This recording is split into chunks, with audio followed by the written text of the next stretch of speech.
Hi friends. If you are not legally responsible for a senior's care, can you be held responsible anyway? What if you are only 16 or 17 years old? That's what we hear about in today's case concerning neglect. Let me share the details because elder abuse matters. This case comes from a letter from a grandson who was considered an abuser. I'm writing you this email because I'm frustrated about elder abuse. My brother and I were accused of abusing our grandfather when we were 18 and 21 years old, and we were found guilty. Here's what happened to me and my brother Peter. In 2019, my grandma died, and Grandpa, who was 68 years old, never got over it. He told us he didn't want to live without her. We begged him to live for us, Peter and Paul, the two grandsons he helped raise. Although we didn't live with them, we dropped by every few days to visit and check on him.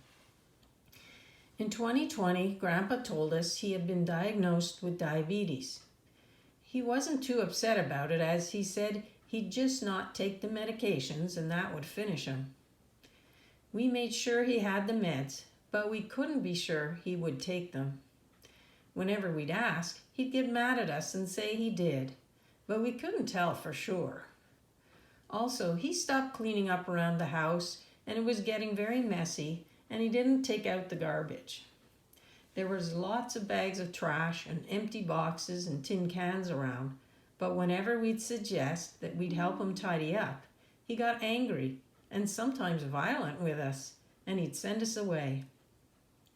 Over the next 20 months, Grandpa's health got worse, but he said he was seeing his doctor, so we didn't force him to do anything.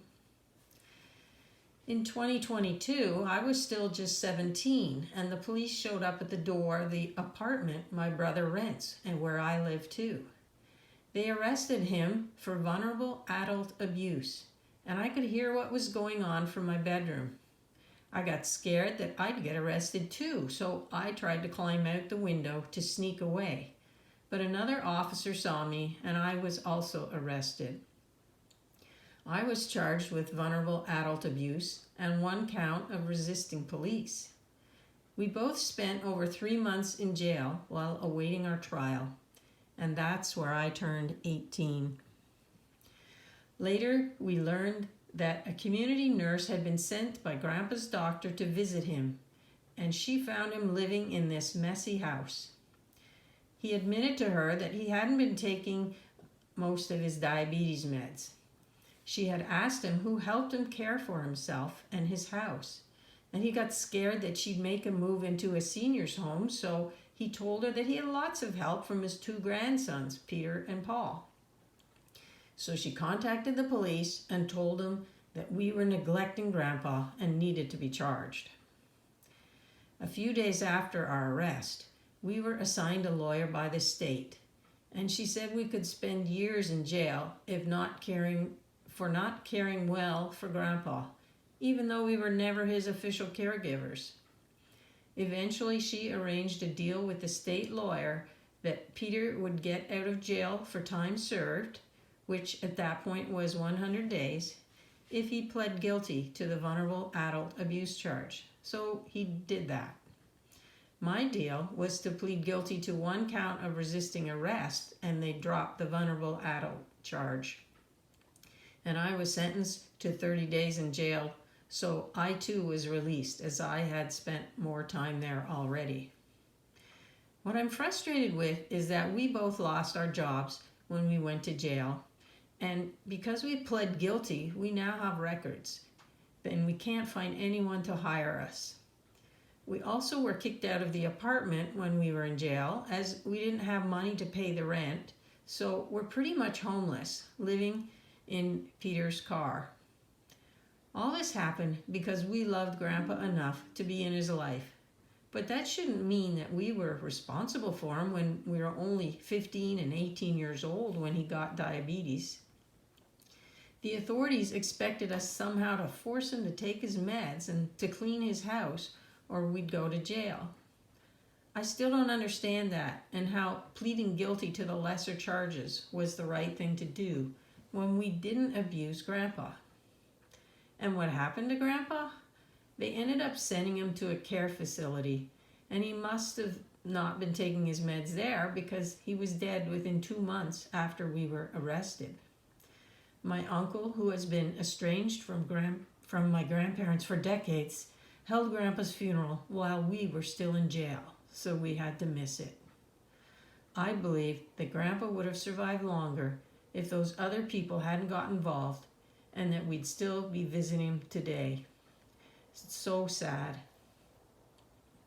Well, friends, this is a sad, sad case.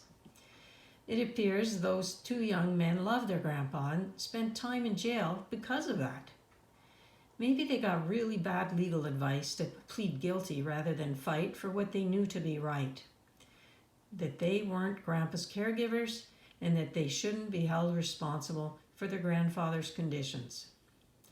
What do you think of Peter and Paul's situation? Should they have gone to jail at such a young age for abuse? Should their lawyer have taken a different approach? Use the comments section below and share your thoughts with us. And let's hope the legal system allows for common sense in elder abuse cases, because elder abuse matters.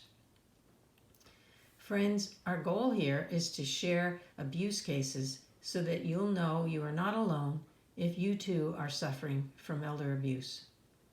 While we are not therapists, we hope that it's somewhat therapeutic to hear others' abuse stories.